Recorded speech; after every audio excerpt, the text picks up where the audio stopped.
హరీష్ రావు గారు కాంగ్రెస్ ప్రభుత్వము బస్సు తప్ప అన్ని హామీలు తుస్సు అని చెప్పేసి పచ్చి అబద్ధాలు విషయ ప్రచారాలు చేసే ప్రయత్నం హరీష్ రావు గారు చేస్తున్నారు. వారి వ్యాఖ్యలను తీవ్రంగా ఖండిస్తూ మేము తెలంగాణ రాష్ట్రంలో కాంగ్రెస్ ప్రభుత్వం అధికారంలోకి వచ్చిన తర్వాత 2023 3వ తారీఖున రిజల్ట్ వస్తే డిసెంబర్ 7వ తారీఖున ప్రమాణ స్వీకారం చేసిన నుంచి ఈ 2 సంవత్సరాల కాలంలో కాంగ్రెస్ ప్రభుత్వం ఎన్ని నెరవేర్చిందో మేము అసెంబ్లీ వేదికగా ప్రభుత్వం చర్చ చేయడానికి సిద్ధంగా ఉన్నాం రండి అంటే పారిపోయింది హరీష్ రావు గారు, కేటీఆర్ గారు, కేసీఆర్ గారు.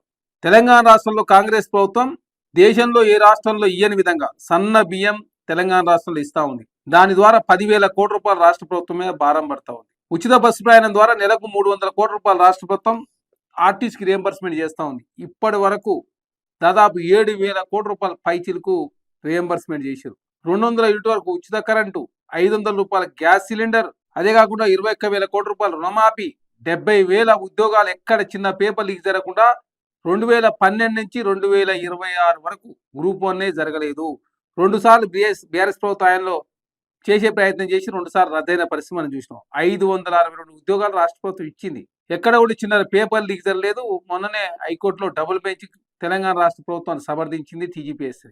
అదే కాకుండా తెలంగాణ రాష్ట్రంలో కాంగ్రెస్ ప్రభుత్వం ట్రాన్స్జెండర్లకు సంబంధించి అదేవిధంగా ట్రాఫిక్ సేవలలో వారి సేవలను వినియోగించుకుంటా ఉన్నాం. అదే కాకుండా తెలంగాణ రాష్ట్రంలో కాంగ్రెస్ ప్రభుత్వం మహిళలకు సంబంధించి 1,00,00,000 మంది మహిళలు కోటీశ్వర్లు చేయాలని చెప్పి ఏకైక లక్ష్యంతో ఇప్పటి వరకు 26,000 కోట్ల రూపాయల వడ్డీ రుణాలు ఇస్తూ ఆర్టీసీలో మహిళలు భాగస్వామ్యం చేసినాం, సోలార్ విద్యుత్తులో చేసినాం, పెట్రోల్ బంకులలో చేసినాం, శిల్పారామంలో స్టాల్ ఇచ్చినాం, ఇందిరమ్మ శక్తి భవనాలు, సమ్మక్క సారక్క టెంపుల్లో మన 500 స్టాళ్లను కూడా మహిళలకు కేటాయించినాం. అదే కాకుండా తెలంగాణ రాష్ట్రంలో స్కూల్ యూనిఫామ్లలో మహిళలు భాగస్వామ్యం చేసినాం, ఇందిరమ్మ చీరలలో మహిళలను భాగస్వామ్యం చేసినాం.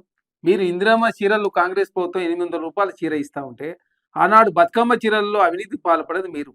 నాణ్యత లేని చీరలు ఇచ్చి తెలంగాణ రాష్ట్రం మహిళలు అవమానించిన వాళ్ళు ఈరోజు కాంగ్రెస్ ప్రభుత్వం గురించి మాట్లాడితే నవ్వుకుంటారు. మిస్టర్ హరీష్ రావు గారు, కాంగ్రెస్ ప్రభుత్వం చేయడానికి మేము సిద్ధంగా ఉన్నాం. మీరు పోతూ తెలంగాణ రాష్ట్రానికి 70,000 కోట్ల అప్పున్న తెలంగాణ 2014 తర్వాత మీరు అధికారం నుంచి దిగిపోయే నాటికి 7 లక్షల కోట్ల రూపాయల అప్పు, కాంట్రాక్టర్లకు 1,20,000 కోట్ల రూపాయలు పెండింగ్ పెట్టిపోయారు.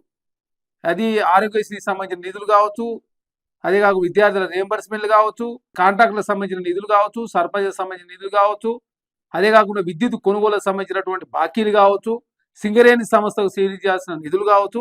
ఇట్లా చెప్పుకుంటూ పోతే మహిళా సంఘాల 4,500 కోట్ల రూపాయలు, యాదవులు 2 విడత గొర్రెలు లేకుండా 70,000 డబుల్ బెడ్రూమ్ మాత్రం ఇచ్చి 7 లక్షలు ఇస్తా అని చెప్పి మోసం చేసింది మీరు. 14 లక్షలు పోడుగులు మార్చకుండా మోసం చేసింది మీరు.